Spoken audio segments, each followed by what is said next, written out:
Alright, welcome back, guys. We're going to be looking at section 1.3 today. And this is the last section in chapter 1, okay? So chapter 1 has just been about what are statistics. We looked at a population, a sample, a parameter, a statistic, data classification. That was the last thing we looked at in section 1.2.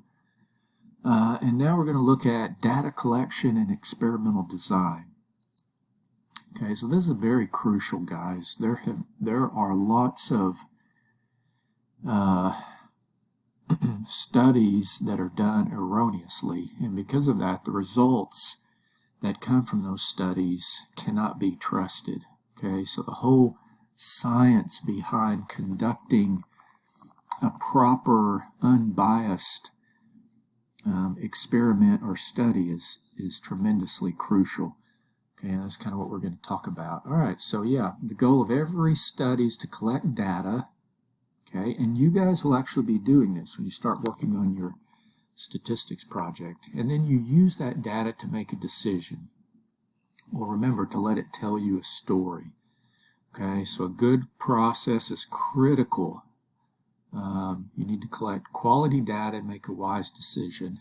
And then, like I said, a flawed process yields questionable or potentially wrong results. Okay, so you're going to learn how to design a statistical study, how to distinguish between an observational study, versus an experiment. How to collect data by using a survey or simulation, how to design an experiment, and how to create a sample using, these are different sampling methods, a random sampling, simple random sampling, stratified sampling, cluster sampling, systematic sampling, and then we'll talk a little bit about how to identify a biased sample. Okay. All right, so designing a statistical study. Okay, so the first thing you want to figure out is what you're interested in studying, or what is it that you want to know about. Okay.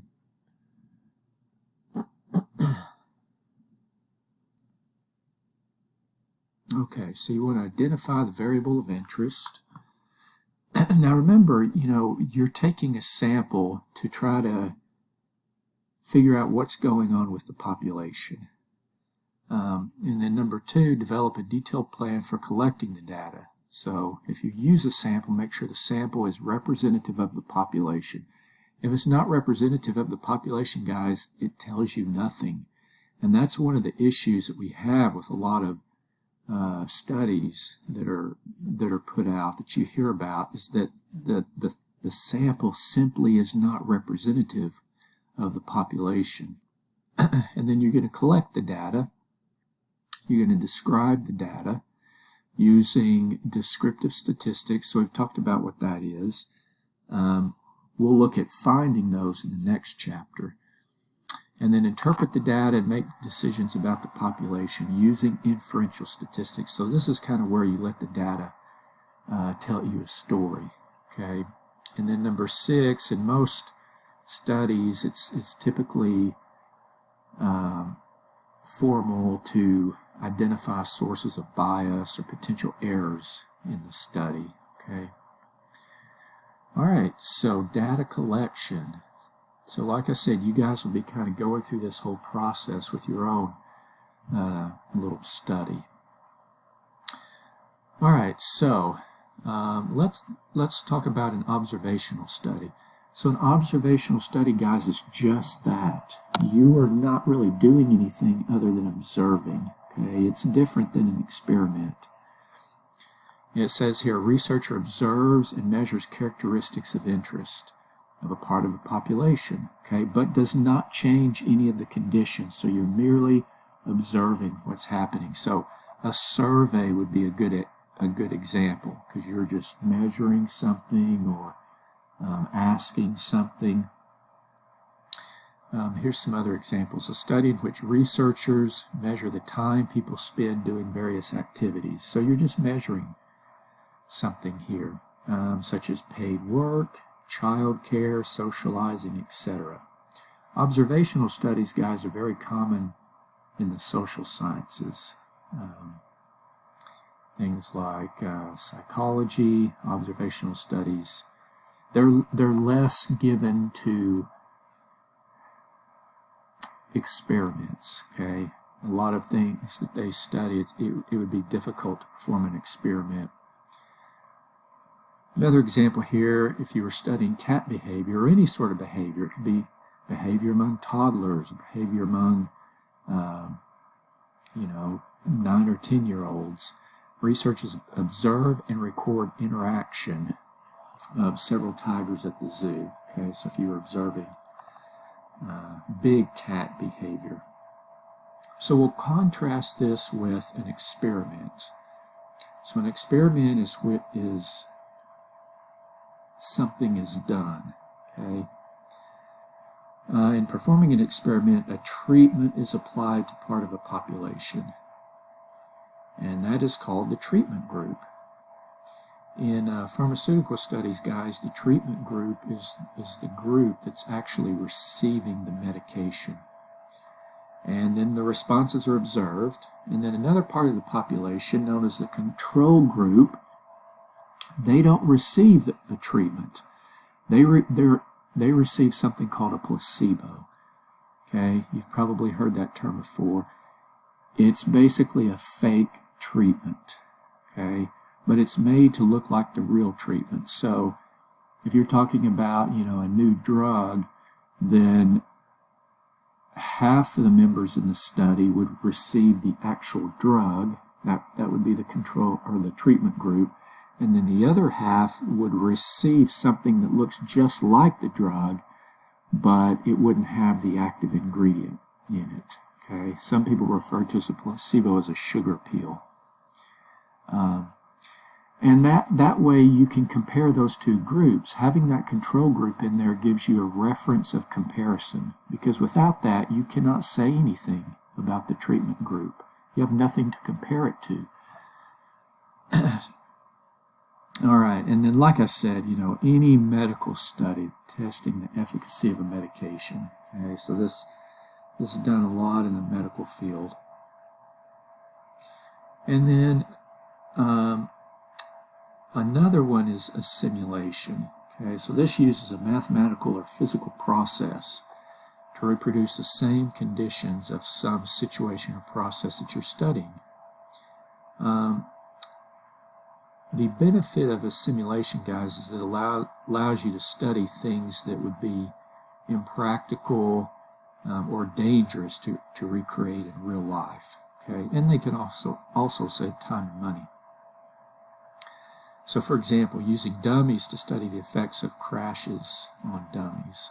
Okay, so if you're studying the effects of automobile crashes or automobile accidents on the occupants of vehicle, you could not do that with actual people, right? So they use dummies, crash test dummies. Another example would be scientists can simulate the Earth's atmosphere by predicting the weather or modeling global conditions through computer simulations. So this is done a lot with weather forecasting. I'll give you an example here of the crash test dummies. So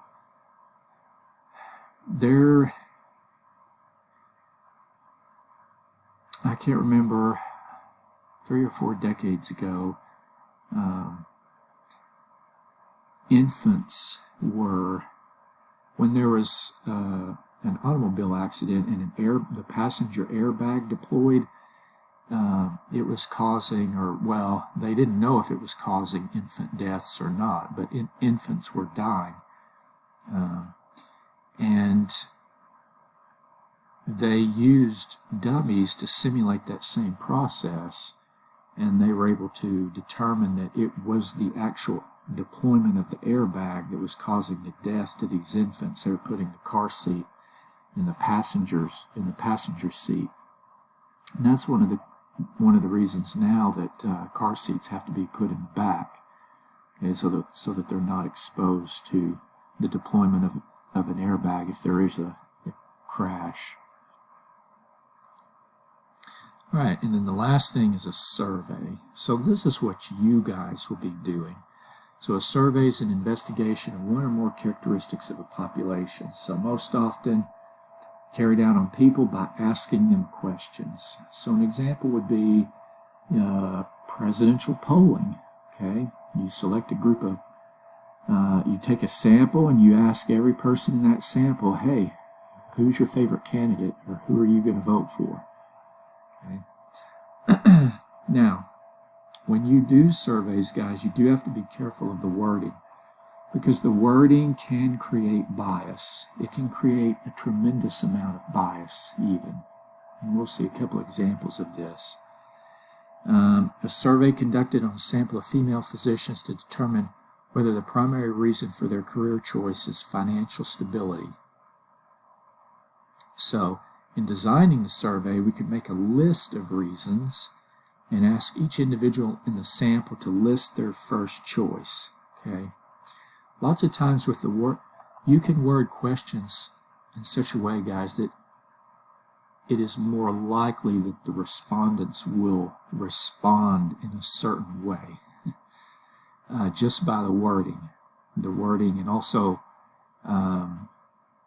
the structure of the sentence and stuff. Okay, and because words they carry meaning. They also can carry emotion as well. So, and then some examples in which surveys would be used would be, like I said, political polling or product satisfaction polling. Okay, you got to be careful with these though, because these are voluntary, right? Lots of times with this product satisfaction polling, guys, you're not getting a sample of the population, because who responds to those product satisfaction polling? Typically people that are tremendously angry and disappointed with some product, or people on the opposite end of the spectrum, people that are just elated with the product. So it most likely fails to capture the responses of all those people in the middle, which could comprise the majority of the population. So, all right, well, let's look at a few examples here. So it says, determine the best method of data collection to collect data for the study. So we've got essentially 4 choices. We've got observation, or doing an observational study, performing an experiment, a simulation, or a survey. Okay, so number 1, a study of the effects of a patient's heart rate with a new medicine. So typically, guys, if it's pertaining to a medication, it's probably going to be an experiment. And that's what I'm going to put here.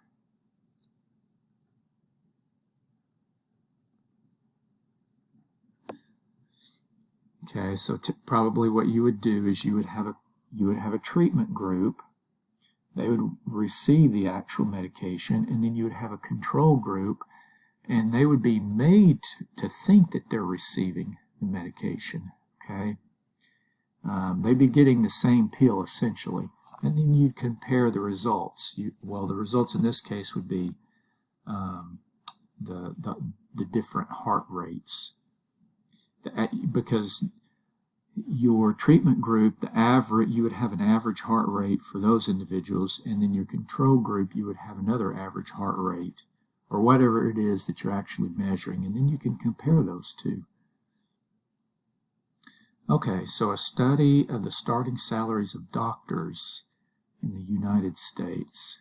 Okay, so here nothing is actually being done. You would just really simply be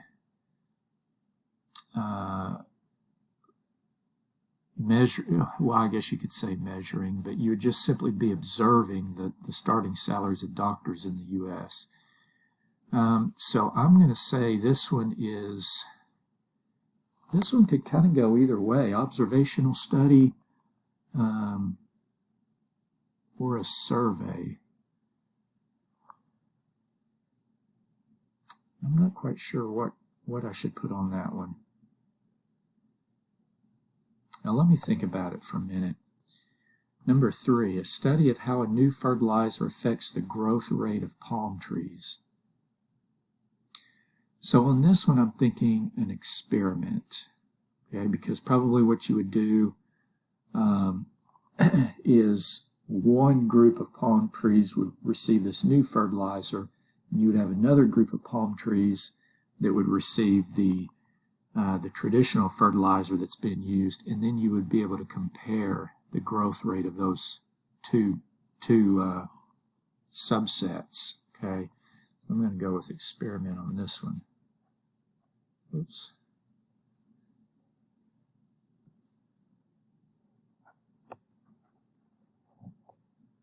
Okay.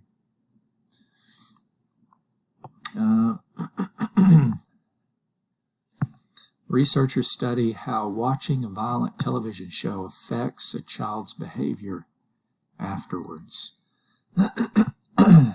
For one like this, guys, I think I'm going to say this would be an observational study. Would allow you to do that. Okay. And then lastly, a study of how water runoff from heavy rain affects flooding in an area. This is most likely going to be done using a simulation, okay, using some sort of modeling software. So I'm going to go with simulation here.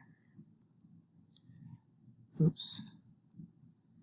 And guys, I believe I'm going to go with survey for number 2.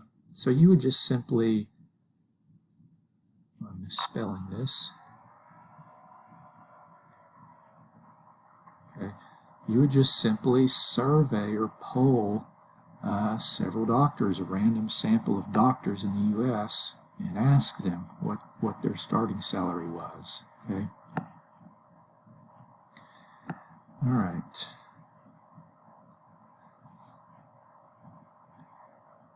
Let's see how much.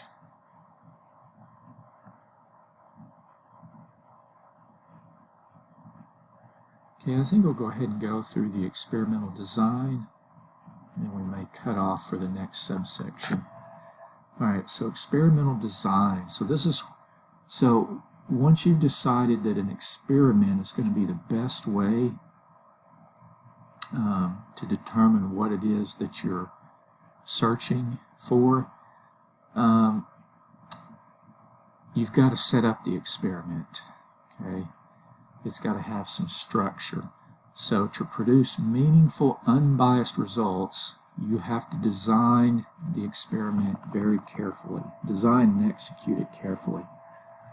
Okay, so here would be an example of what not to do. So if you're trying to figure out the exercise habits of, all U.S. citizens, well,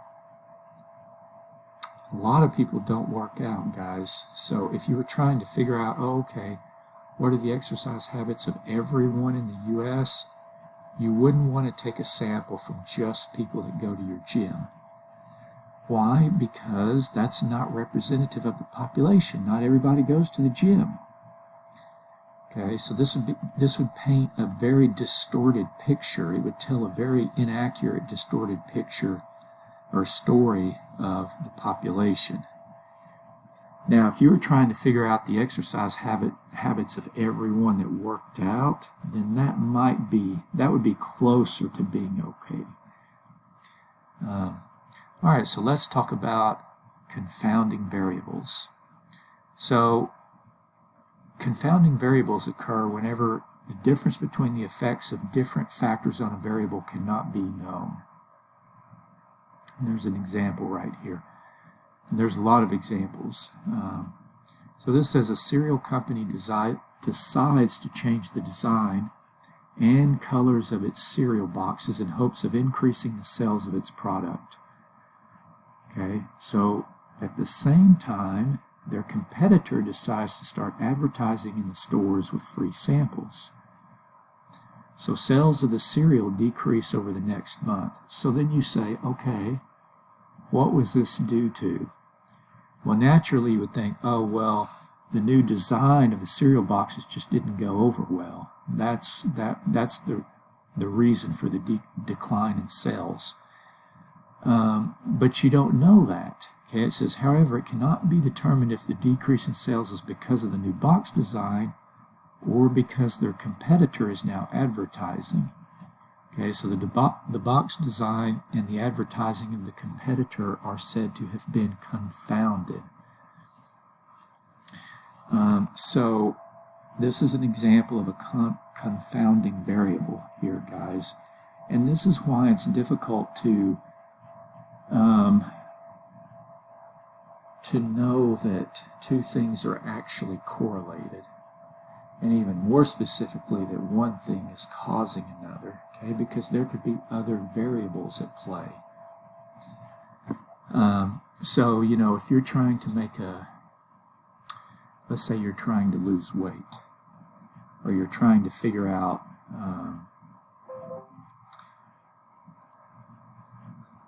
an efficient way to lose weight, you would need to just change one variable at a time. You would not, let's say you want to try to lose weight by exercising, simply exercising. So if you do that, you just stick to exercising. You don't change your diet, or you don't affect any other area of your lifestyle.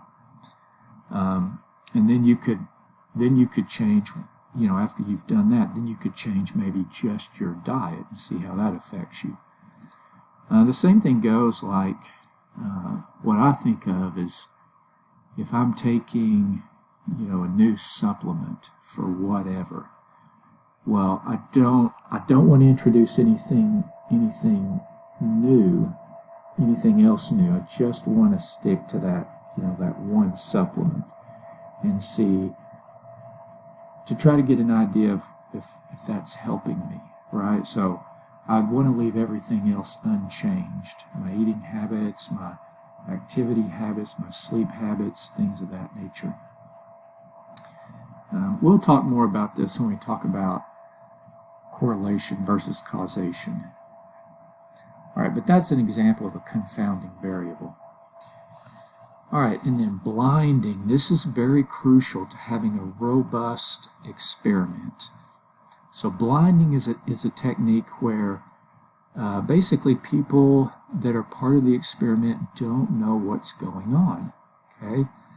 And the reason that's important, guys, is because simply knowing what's happening or what's supposed to happen can cause you to react differently. This is known as the placebo effect, okay? So yeah, let me read what I've actually got written here. So blinding is a technique where subjects do not know whether they're given a treatment or given a placebo. Blinding is of utmost importance to ensuring that the results from an experiment are accurate. And this is because knowing that one is receiving a treatment can alter a person's behavior. Okay, and that's what I was talking about. So, for example, let's say I don't know, I'm feeling a little blue, okay, or I just don't have much motivation, and I get on this new drug or this new supplement, and I start feeling better, okay. Well, the question is, why am I feeling better? Is it because of the supplement, or is it because that I have associated some kind of positive outcome to me taking that supplement or that drug? Okay, because the mind is very powerful. If you feel that you're going to get better, you typically will. Okay, so we have to try to rule that out, and that's why blinding is so crucial. So if you're setting up an experiment, you have a treatment group and you have a control group, it's important that no one in either of those groups knows what's happening.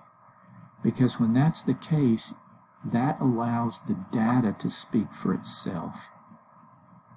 Okay. But anyway, yeah, the alteration of a person's behavior simply because they think that something is going to happen or something is happening is called the placebo effect. Okay. Now, There are two types of blinding, and you guys may have heard of this. There's single blinding and there's double blinding. Double blinding is the most powerful. In a single blind experiment, only the recipients of the treatment are blinded. Okay? In a double-blinded experiment, both the patients and the researchers are blinded and do not know who is receiving what. And these are the most powerful and preferred by researchers. Okay? These are results obtained from double-blind experiments are more trustworthy. It's important that the researchers don't know either, guys, because let's say, a lot of the pharmaceutical companies, they do their own drug testing. It's not independent third parties that do it. So if you're a drug company and, you're testing this new drug, you want to see, you'll probably try to be as unbiased as possible, but you want to see results, okay? So you may start to see things that actually aren't there. So it's important that you're blinded as a researcher as well. So here's some examples. A medicine manufacturer wished to test their new migraine headache pill. So patients suffering with migraine headaches are selected and separated into a treatment and a control group. One group receives the actual medication, and the other group gets just a placebo. Okay, so the patients in each group, they don't know what they're getting, and the results of the data are not influenced and affected by the patients knowing whether they are receiving the actual treatment or not. And then furthermore, if it was double-blind, the researchers, they wouldn't know which group is the treatment group or which group is the control group. That's very important. All right, let's look at replication. So replication is basically the ability to reproduce an experiment. And this is a real problem for a lot of experiments that are done. In fact, I'm aware of several studies that have never been able to be reproduced. Okay, so the results of those studies sound miraculous, but every other research team that's tried to reproduce those same results has been unable to. Okay, so what does that tell you? That tells you probably that original experiment was flawed in some way. So replication is the repeating an experiment under the same or similar conditions. It is important that an experiment can be replicated, and the results and outcomes be the same or similar each time. That's another thing, guys. If you try to replicate an experiment, and not only do you not get the same results, but you get results that are completely different. And that's a big problem. That's a big red flag. But if you are able to replicate an experiment and get results that are similar, this adds what's called validity to the results. And the validity of an experiment refers to the accuracy and reliability of the results. Okay? So you want a robust, valid experiment. The results of a valid experiment are more likely to be accepted in the scientific community, and rightly so. Okay? Because they've been tested and proven time and time again. All right, randomization. This is tremendously important. It's a process of randomly assigning subjects to different treatment groups. So guys, when you you're conducting an experiment and you start assigning patients to these different groups, you want to make sure that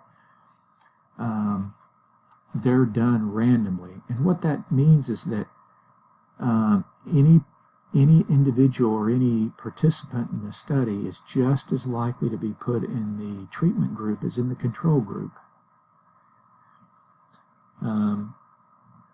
And then a biased sample is one that's just simply not representative of the population. So an example would be a sample consisting of only 18 to 22-year-old college students. That would not be representative of the entire 18 to 22-year year-old population in the country, right? Because your sample is consisting just of college students. Well, not all 18 to 22-year-olds are college students. Okay. So anyway, all right. So the next thing we're going to talk about,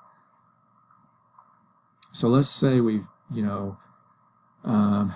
got our experiment or our study design. Now we need to go about taking a sample. Okay, so how can we do that? And there's a whole science behind this. Because like I said, if your sample is not representative of the population, it tells you nothing about the population. Right? In presidential polling, if I take a sample and I'm trying to figure out which candidate's most likely to win, and I take a sample that's not representative of all the people that are actually going to be voting on election day, then that tells me nothing about who's going to be our next president or whoever, governor. Okay? And this has been an issue, guys, in presidential polling. In fact, I'll give you an example. 2016, it was Hillary Clinton and Donald Trump, and the polling was consistently showing Hillary Clinton winning that election. But as we all know, Donald Trump won that election. And I think the results were surprising to a lot of people. Okay, because you had this consistent polling that kept showing Hillary ahead. But the issue, what I believe the issue was, is that most of the polling guys, and most of these polls, they're done in big cities. They're done in big populated areas because they can easily access people, okay? And on average, or generally speaking, people that live in large cities tend to be more Democratic, or more Democrat than Republican. And people that live in more rural areas, they tend to be more Republican, okay? Well, if most of the polling was done in these big cities, then that was painting a picture that wasn't actually realistic, right? We were essentially taking a sample that wasn't representative of the population, right? Because it wasn't just people that lived in big cities that turned out to vote. It was all these other people that live in these more rural areas. So anyway, and there's some other examples in presidential polling in our history that we could reference. But anyway, I'm going to stop this one for now, and then we'll pick up the sampling techniques in the next one.